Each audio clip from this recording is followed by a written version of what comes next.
The phone conversation between fantasy veterans Bob Harris and Matt Waldman is a quick and dirty rundown of players, units, or teams from Sunday's games. Feel it or fuck it is our instant verdict on the fantasy value of a player or situation, not the ability, effort, or character of the player. This is just how two old-timers in this industry talk when they got a lot to cover in a little time. Good morning, Matt Waldman. How are you this fine day? It's rookie minicamp time. I guess you're probably excited by that. I guess I would be, if I were someone else. I don't know, but it's okay. I mean, I'm excited that in a few months we're going to be talking about football for real. Even though I know everyone has different ways of talking about football, and it's for real for them all year long. But practice, it's one layer. We'll talk more about that. Yeah, let's talk about the rookie mini camps, and I'll just kind of run through a series of highlights, and you can break them down and do them separately, or I'm more interested in your big picture take on this. Bryce Young, he's still very small, according to the videos I've seen on Twitter. Also, Andy Dalton will open as the starter in training camp until he's not the starter. Jahmyr Gibbs got a tender ankle, Matt. That's very scary. Sam Laporta, perhaps the best player on the field in Detroit. Bijan Robinson, you'll be surprised to learn, is going to have a very varied role, right? They're going to line him up all over the place. He's very happy about that. Tyjae Spears does not have an ACL. We don't know, and he doesn't really want to tell us. Rookie minicamp news. Generally speaking, feel it or fuck it. Fuck it, or the nice way of saying it is I feel it as a layer of information. If you were to be someone who wanted to be really serious about tracking what's worthwhile, you get a spreadsheet with every player and you'd make a little note about what's said in the news, and you would, and by basically late August, early September, before it starts, you'd see how many news points are the same or building on some theme, and then you would have something meaningful there. Here's what you would find better, right? What you're going to find better is who the liars are and how they lie. Yes. Right. Because and I don't limit that to coaches. And I'm being harsh in this assessment, lying, maybe representing their points of view that aren't necessarily the entire point of view. Right. And this goes for, me as an observer. There are players maybe I back, or I've tried to build a narrative surrounding, tell a happy story about that I'll cherry pick information that maybe makes me look righter than maybe I am, right? And so over the course of time, and this should be a year-round process, it is for me, and if it's not for you, that's great. But you take all these pieces of information, you plug them into a big line of data, and everything I'm doing is just comparing what's been said to what's happening. So I know by the time the season rolls around, I can't listen to this guy. He's never going to tell me the truth about a damn thing. Fuck him. Right. And so that generally applies to coaches, generally applies to players. But when you put it all together, there is some thread of truth. So, you hear Sam Laporta is the best player on the field in Detroit.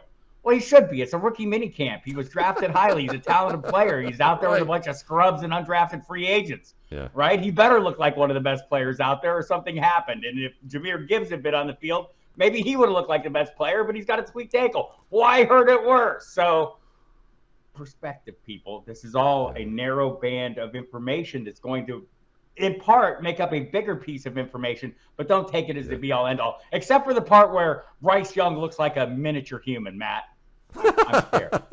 Well, my dog didn't like that. Apparently, Hugo is a Bryce Young fan. But I would say this: it's context is also important, because you can have someone like Paul Kuharsky, who's a longtime beat writer for Tennessee Titans, worked at ESPN. I don't know if he's still there or not, but I remember years ago he showed a video of a footwork drill with Derrick Henry, and it basically showed Henry struggling to do the drill. And everyone was freaking out about how bad Derrick Henry's footwork was, and that he's going to be a bust. I had Chad Spann, who is a former NFL running back, former CFL running back, and a very good running back trainer, who basically went on. I had him write up about the different running back footwork drills, what they are, and how often new ones are inserted into a player's game, and what that means. And really what basically the answer was is that just because you saw a footwork drill that somebody else does with the Titans doesn't mean that 98 other teams that a player could have come from in college actually was familiar with, and that he was learning something new, and give him a chance to learn it. And instead of concluding that he doesn't have good footwork. And I think we saw how that played out. And that's the thing that we got to see here. A guy winning, like Tank Bigsby, winning an angle route against a linebacker versus air, essentially, in the middle of the field in minicamp, and being quick and fast doesn't tell you nearly as much about him as a scouting report that shows what does he do in a loaded box in situations where he's supposed to follow the play design and doesn't. We didn't see any of that in minicamp this week, and we're not going to see any of it until preseason. Right. Local observer, my good friend Mike Dempsey, co-host of the Football Diehard show on Sirius XM Fantasy Sports Radio. I suggest you listen to that on Saturday nights. Was at the place. Yeah, was at the Jaguars minicamp. Obviously, covers the Jaguars as his day job. And one of his colleagues in the media was going, "Wow, that Tank Bigsby! Look, he's a big dude. Well, his name's Tank." Probably got that somehow. Last name Bigsby. I don't know. Anyway, people, the rookie news, it's going to come. You pay attention to it, put it in perspective as a piece of data in a long series of data. Beats. Right, that's it. Cecil Lammy, drum beats. We'll move on from that, but I will advise you that part of that information process, part of your data set, should include the rookie scouting portfolios, both pre-draft and post-draft. You can buy them at mattwaldman.com, and I highly recommend you do that right now. In fact, to waste no time, hit pause. All right. Now that you're back, Sean Payton, we'll go through a series of kind of semi-related things that are along those same lines. Look, what goes for the rookies goes for the veterans, and we're hearing Sean Payton suggesting Javonte Williams could avoid the PUP list to open camp. I don't know that that's true. They have some IJP Ryan right now. So I've been drafting a lot in best balls. I have 0 shares of Javonte Williams. It was one of the few players. He and Alvin Kamara are like the 2 players I could say I've been studiously avoiding. Maybe this loosens me up a little bit, but I feel like that was a serious knee injury. There's been a lot of mystery. The reporting up to this point, there's been people suggesting they didn't even know if he would play this year. So a coach like Sean Payton suggesting this. Let's throw in Joe Douglas, the Jets GM, suggesting Breece Hall will be ready week 1. I guess for me, ACL recoveries, are they a finite thing, or did we not learn anything from J.K. Dobbins, Gus Edwards, and everybody else that comes along?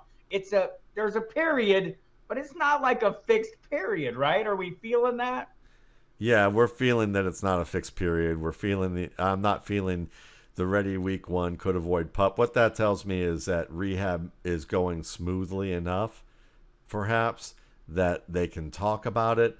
But even if the rehab goes smoothly, we've only had really one Adrian Peterson-like recovery.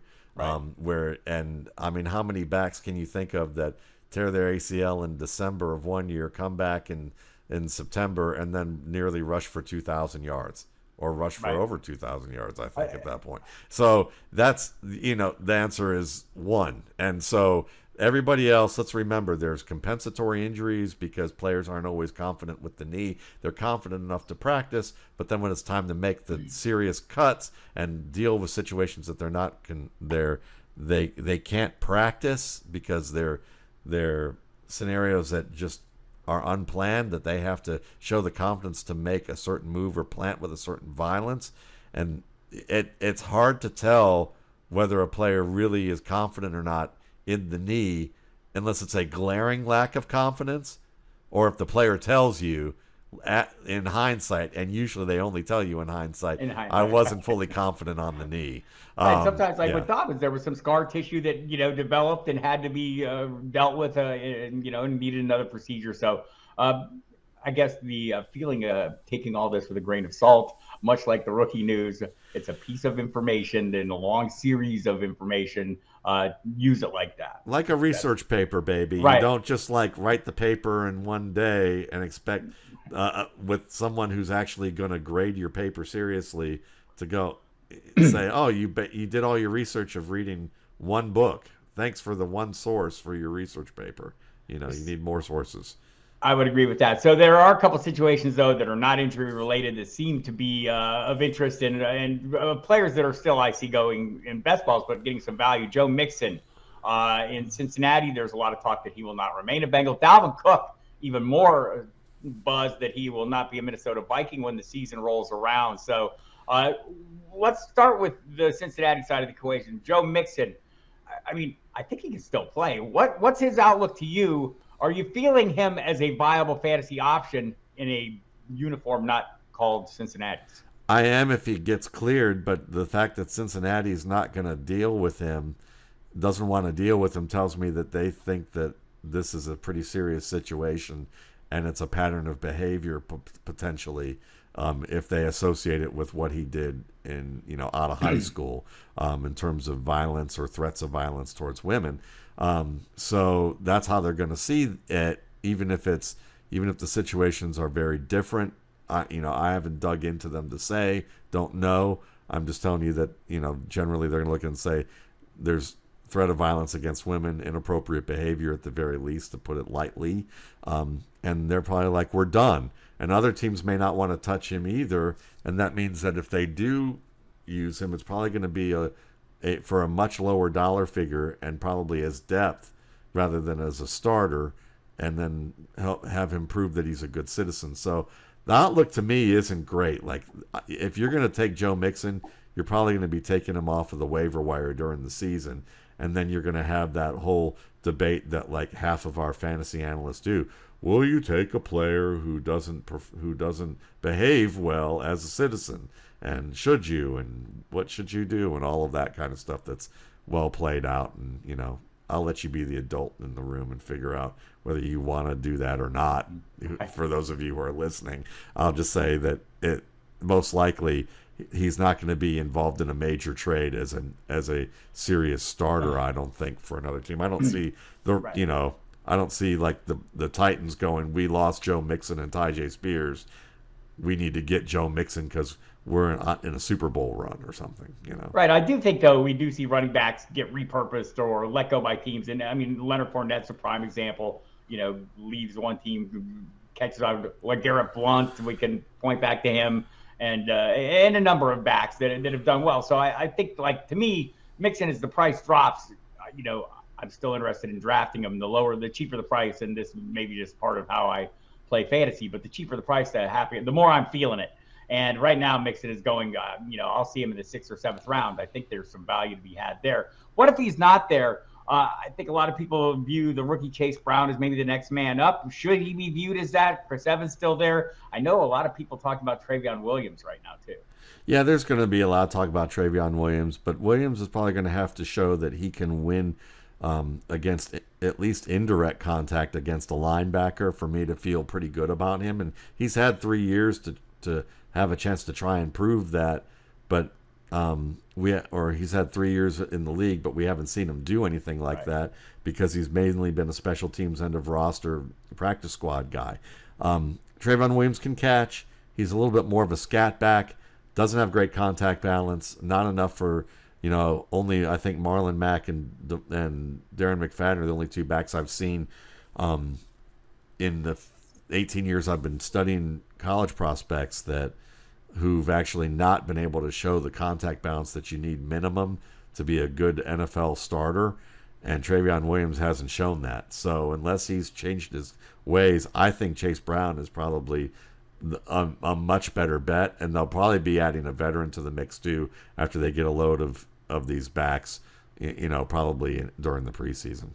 Yeah, I say that's a safe bet. So I think, spending some capital, it's going to be very late round still until we gain clarity. I think if you're drafting early, taking flyers on guys like Chase Brown is probably a pretty good idea. In Minnesota, look, this sounds like Dalvin Cook's pretty much out the door, right? I mean, Jeremy Fowler of ESPN talked about it on SportsCenter this weekend that they're just trying to find somebody to take him. Miami's been mentioned. I've seen, you go out on your Twitter and you can see him in any uniform you'd like. The Denver Broncos, which I thought actually makes a little sense to me. If my worst case fears of Javonte Williams, is Samaje Perine seems serviceable enough, but maybe a Dalvin Cook or Dallas. I've seen a number of possibilities. So first of all, Dalvin Cook, are you feeling what he has left in the tank, keeping him viable in the NFL? Absolutely. He's the one that I feel the way you feel about Joe Mixon. And though Mixon's younger, and I think that if the if the rationale were different, like we just don't want to pay the contract like Leonard Fournette, we just don't think he's worth this contract, and we feel like we've got backs who can compete for the roster spot and play, I would feel the same way about Mixon as I did about Fournette. With Cook, I feel that way. I feel that it's just more like we want to get out from under him a little bit early, even if we lose a good year or two on him of what he could have given us. We want to avoid that. We've already got Mattison. They're probably high on Dwayne McBride right now, even though I can't say that I am. But they're probably going to be bullish about him. And they probably liked what they saw of Tyson Chandler. And they still have Kene Ngwangu. So they have some athletic talents on the chart. They have a range of talents on their depth chart. Mattison by far is that guy. I think Mattison as a running back too in fantasy, absolutely buying that if Cook moves on. He's gonna and if the offensive line plays to its ability, he'll be a sneaky good running back one. Right, and the money kind of suggests that that's the direction it's going. He got a new contract, and it's guaranteed beyond this year, so that seems the case. Just for a little perspective, Mixon currently, I want to say running back 16. Last 2 weeks of best balls that ADP at best ball 10s. I want to say Cook is 16, Mixon 17, Alexander Madison's 37. And Chase Brown, by the way, is the next man on that list. The only other Bengal on that list, and he's like running back 58. I'll buy some shares of that. If you flip flop Mixon with Mattison at 37, is that what you said? Yeah. Well, right now Mixon's still going 16 or 17, and Cook's 16. Yeah, and Madison's 37. Right? Yeah. Okay. Yeah. If you flip flop Joe Mixon with Mattison, that's where I'm going to be probably when I start ranking players, because I don't believe if they're going to get rid of Mixon, that's kind of where I think the value is going to be, is that Madison's going to be more around 16 range. But that's just me. All right, I'm feeling all of that, and I think look, everyone has value at the right point in the draft, right? So if prices are dropping on some of these players, watch for that, but understand the circumstances they find themselves in, so you can better fuck them if you want to, or feel it if you need to. So in San Francisco, I don't often agree with Mike Florio from Pro Football Talk, but he does stumble across a few things on occasion. Something he just kind of threw out there last night as he was taking some questions on Twitter was he feels like Sam Darnold, the 49ers are setting it up for Sam Darnold to be the starter if Brock Purdy isn't ready. That would mean Trey Lance would not be the starter. Are you feeling that? As a person who doesn't feel Kyle Shanahan's personnel decisions very, very often, no, I'm not feeling it, but I'm feeling the truth that it's likely to happen. I just don't trust. I think Kyle Shanahan, again, the best way to put it is that most West Coast, Will Hewlett said this to me, who's the guy who's trained Brock Purdy, who trained Anthony Richardson, and has worked with a number of quarterbacks, college, high school and pro. And he says that, as a former quarterback, he can tell you that West Coast offensive coaches tend to be a little bit more attached to their scheme, to the point of that they can err on the side of what personnel to use with that scheme. And it's because they fall in love with their scheme and they see the scheme as an extension of them. It's kind of like having a narcissistic parent who kind of sees you as an extension of themselves as opposed to them as what the individual can offer to the table. And I think that with Shanahan, and it's been this way with his dad too, that if you disappoint them on some level early, and you're not buying into what they want you to do exactly as the system dictates, even if you're good, they write you off quickly. And I think Kyle Shanahan learned under his dad to be that way. I think he is that way. And he tends to be, he tends to write players off pretty quickly if they're not a fit for what he wants them to do. And he'd rather have the system player who does everything right but has a pop gun arm versus a guy who has a great arm and maybe equal scrambling ability and more playmaking skill, but maybe doesn't have the system, executed perfectly as a manager. And I think that's why Darnold's there. They're going to be trading Lance. I don't see how they're not. That was going to be my next question. Are you feeling Trey Lance as a San Francisco 49er? And I'm saying fuck that. Fuck also, though, kind of would like just, to dig a little deeper on that. I mean, Are you feeling or that approach, or fuck it? I mean, the success has been reasonable. I mean, it hasn't, they haven't won a championship, but I mean, they're in the mix every year. Is there something? What about that approach in general? It's a good approach if you want to build a contender, but what it means is that the rest of your team has to make up for the quarterback. Because let's face it, Brock Purdy played great last year, but he played great considering that he was Mr. Irrelevant and undrafted rookie. And I had him QB6. I had him over a lot of guys. I had him over Malik Willis. I had him over Desmond Ridder.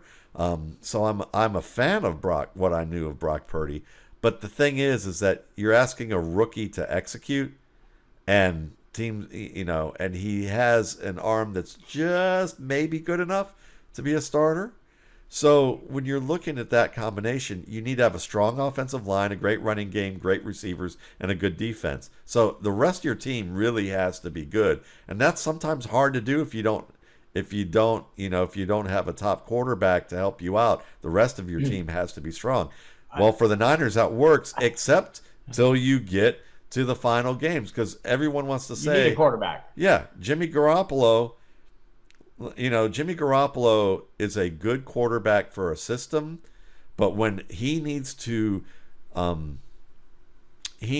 basically work beyond the system in order to help the team win, he has to transcend what limitations the defense is trying to put on the system. He can't do it. He hasn't been able to do it. And when those key moments came up, it's those 3 to 5 plays per game. He folds like a house of cards. It's proven. We've seen it. And I think that that's kind of the problem with the 49ers is that it's going to be the scenario. And for Shanahan in general, his career is going to be made probably as that guy that fans are going to love because they've been good all the way up to a certain point. And then the ownership is going to be like, we're going to get rid of him because we can't get over the hump with them. And then that team's going to struggle for years because they can't get.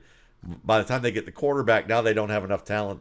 Right. The rest of the team has moved on. To be fair, they've done a great job of assembling the talent around him. Whether it's Christian McCaffrey, George Kittle, Deebo Samuel, Brandon Ayuk. I mean, and also on the other side of the ball, they've assembled a really good defense. So there's a lot to like there beyond the quarterback situation, and I tend to agree with you. I think Brock Purdy, all you need is serviceable, right? Yeah. All you need is a little Shanahan out there doing the Kyle Shanahan things.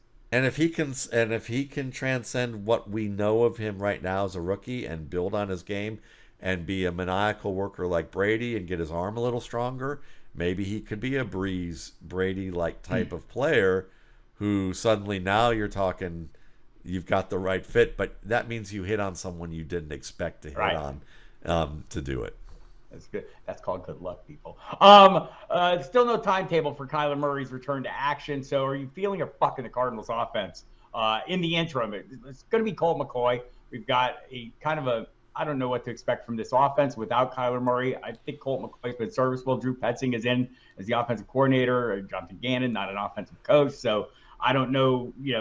Petzing has been a serviceable assistant. They've had some success at various positions, but this is his first job as a coordinator. I'm buying a lot of shares of James Conner right now because I don't see a lot of other pieces doing well. But am I underestimating the possibility for some of these receivers, and most notably DeAndre Hopkins to be 6th round, Marquise Brown, and maybe the tight end position? I'm going for the cheapest receivers available for the Cardinals because I didn't have to invest much in them. Greg Dortch to me seems like a great play to consider just because he played so well last year. And I know that he has to deal with Rondale Moore potentially as an option ahead of him. But Moore also has to prove that he can stay healthy. And I think Dortch played so well in that role that I wouldn't be surprised if you're getting him in round 16, 17, or 18 in a 20-man draft, that's what I'm looking at as a feel it. The rest, too rich for my blood right now with Colt McCoy at the helm. McCoy, he may have a favorite or two, but unless you're looking at Hopkins and people are writing him off due to age, and I think they probably are, and that's why you've mentioned him, I think, is that, if you're getting him in the 9th, 10th, 12th round, maybe beyond that. You're not. Okay. You're not. Okay. Then, if you're getting him inside round 7, that's kind of pricey for me. He's wide receiver 20 right now, going between Calvin Ridley and Terry McLaurin, ahead of Jerry Jeudy, DJ Moore, Chris Godwin, etc. So I'd take more McLaurin and Ridley before I would probably take Hopkins, as much as I love Hopkins' game. Right. I'll say like, one of the things I'm trying not to do this year is project, maybe what I view as lesser quarterback play as an indication that a receiver can't fare well, because guys like DK Metcalf, Tyler Lockett, Amari Cooper, any number of them last year told me that was a stupid approach. Because True. Even, look, ideal quarterbacks are obviously ideal for a reason, but that doesn't mean like less than ideal quarterbacks can't produce some offense. And if you're getting value in those cases, that's great. In Hopkins' case, you're not getting any value right now. Matthew Stafford, throwing without apparent restriction. Are you feeling quarterback 1 upside at quarterback 2 prices? No, and I'm not feeling it. I love the talent. I know. I love the talent. But it depends on the offensive line. And the problem is we're not going to know how good this offensive line is until probably about midseason. And at that point, it's going to be too late to trade him. You're not going to get any value for him in that respect. So if you at a QB2 price in a 1 QB league, I'm feeling it. As a 2 QB price in a super flex league, probably not, because you want somebody who is maybe a little more dependable. It just depends on where you go there. I just don't think the receivers beyond Cooper Kupp, not feeling them. We talked about that last week. And then on top of that, Stafford's older. The line has been weaker. I'm just not confident that he's going to be able to stay on his 2 feet. I'll say this: we've seen teams turn their offensive lines around quickly in recent years, and it's doable. I know the Rams are making that effort, but it was horrible last year, right? They need to get something going. But look, Matthew Stafford being on the field, I think that's worth something in and of itself. In that offense, playing with Cooper Kupp, I think gives him some value. So if he drops low enough, I'll have some shares. Sure. We mentioned Chris Godwin. I mentioned him going in the range he was going in, that same range as DeAndre Hopkins. The Buccaneers' new coaching staff is suggesting that he doesn't have to necessarily be that slot guy. They can save a little wear and tear by using him on the outside more.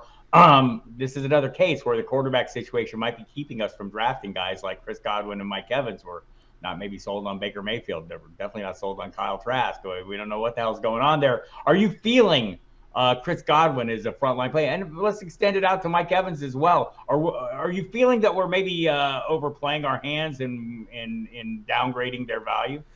I think you need to downgrade them a tier, at least 1 to 2 tiers from where they were with Tom Brady at their height, because that was the big plan for Chris Godwin, was when he had Tom Brady. And I love Godwin, the player, but really, I would look at Baker Mayfield's, games with Cleveland Browns receivers, and at the end of the day, I would say you're probably looking at in the same range that you would like to look at DeAndre Hopkins later. And I would argue that Colt McCoy is probably a better reason to consider Hopkins than Baker Mayfield. I'll just admit it. I just hate Baker Mayfield's game, overall, and I'm just not a fan of it. So I would be staying away at this point. But if you can get a good enough deal, but Godwin to me should be after the 10th round, and you're not going to get him after the 10th round. You're not going to get Mike Evans after the 7th round. But I think those guys are probably getting a little bit overvalued. I would hope that better chance of Evans, I would say. If Trey Lance gets traded to the Buccaneers, I would have slightly more optimism than I do right now. Speak it into existence, Matt Waldman. I'm feeling that.